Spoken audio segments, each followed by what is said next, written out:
Hello and good evening, everyone. Here today with Andy, and we are asking questions to Andy and wanting to get a little more information about the automotive service world.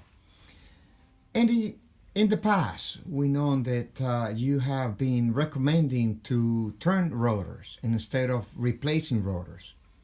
Uh, what are the back reasoning behind that? Can you tell us some about that? Well, I'm glad you asked, Marco. I just happen to have this little pad of paper here all set up to go. Glad you asked. There's a couple of reasons. Money, quality, and time are the main reasons. If you're in the business, um, there's two factors that go into the profitability of the shop. Um, the shop overhead, the expense, and the labor, time. There's all kinds of time. There's the actual hours in the day, which there's only that many hours you're open, and there's the shop time as far as the time that the car's in the shop. Then there's the time that the car's on the hoist, and all of these times add up, right? So you want to be as efficient as you can with your shop time on every job, whether it's an oil change or a brake job or whatever. In the case of a brake job, if your shop is properly stocked and you have the brake pads there, your turnaround time on that car shouldn't really be more than X amount of time.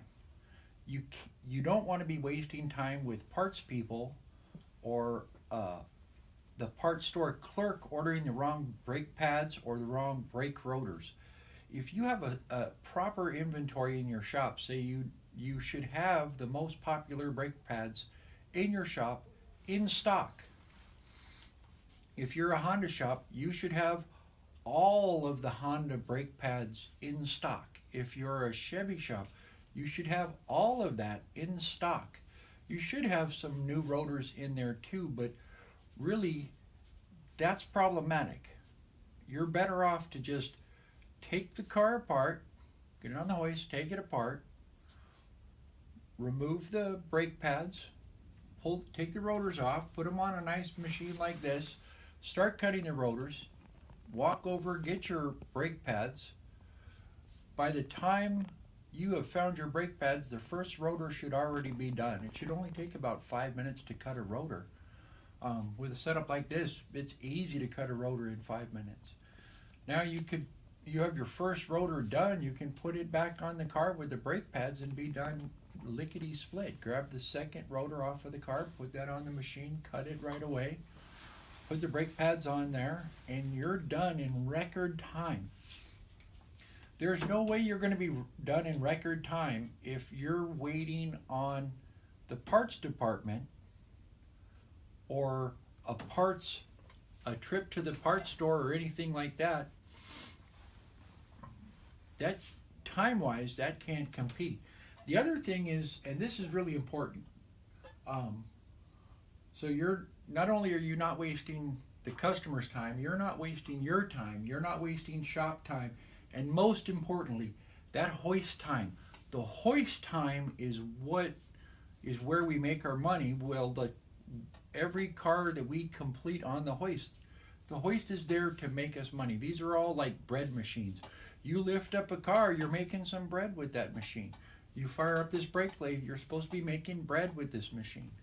If you're looking at the money aspect of it, the profit stays in the shop. No middleman involved, no extra paperwork, no extra nothing. You simply get the job, get it done, get paid for it.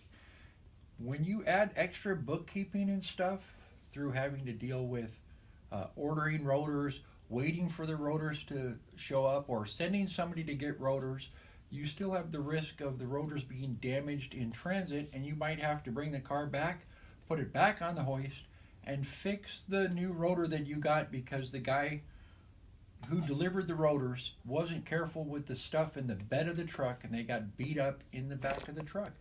This is very common, especially with brake drums. If a brake drum gets dropped, it needs to be machined. If you drop it on the edge, 100% you're going to need to machine that brake drum, or the brake pedal is going to be vibrating on people. Even if you insist on putting new rotors and drums on every car, you still need to be able to clean them up, because if you sold somebody a new defective part, the solution is to cut the rotor and straighten it out right now. The rotors have plenty of meat for cutting them. They're made with plenty of meat on them, and most people don't drive like race car drivers. Most people actually drive pretty responsible. It's like the thing with people with performance tires. If you've never made your car squeal the tires, you don't need stickier tires. Now, if you're driving around and you're squealing your tires all over the place, stickier tires might help. But for grandma, she doesn't need super sticky tires or super uber duper brakes. She just needs brakes that work properly.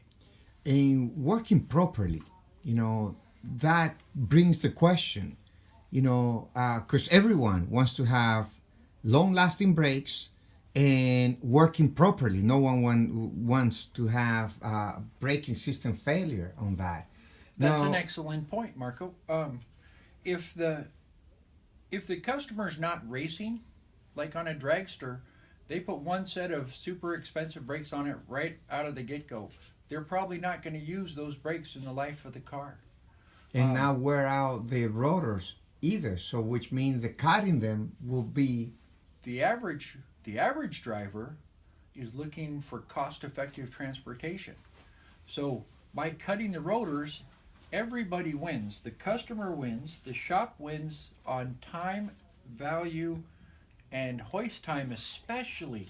And I don't know about you, but when I was in the automotive business turning wrenches, the main reason I was there was to get paid. And that's really what the whole industry is about, is we're providing a service and getting paid for it. You make better, cleaner money in the shop doing better by your customers by saving them money. There are cars out there today with $1,300 rotors. That's a lot of money. There's the most popular vehicle on the road is the Ford F-150. The two front rotors for that are over $300.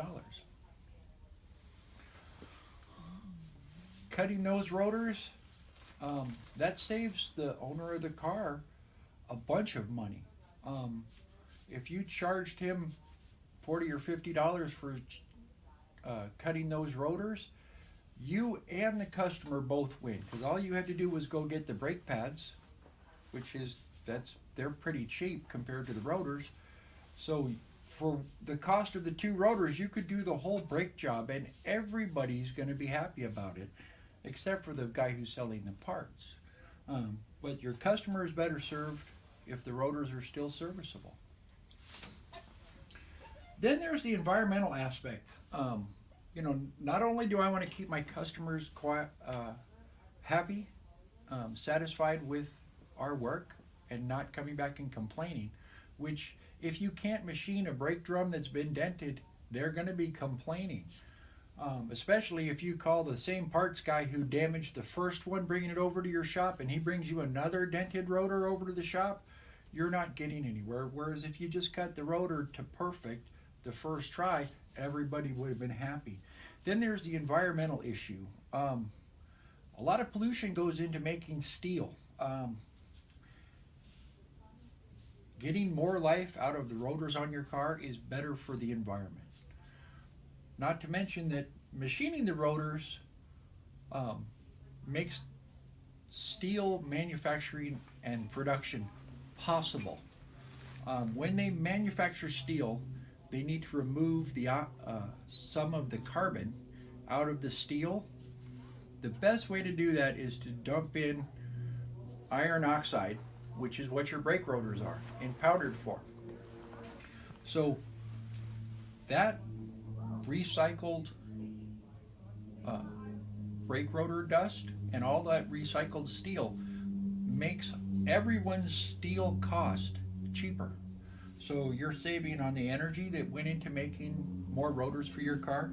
You're saving the environment for making by making steel cheaper, saves the environment, and you're saving money at the same time. This is actually being green. You save time, you save money, and you make the world run smoother by getting your brakes, uh, by getting your brake rotors uh, machined rather than replaced. If they can be machined, you probably should machine them.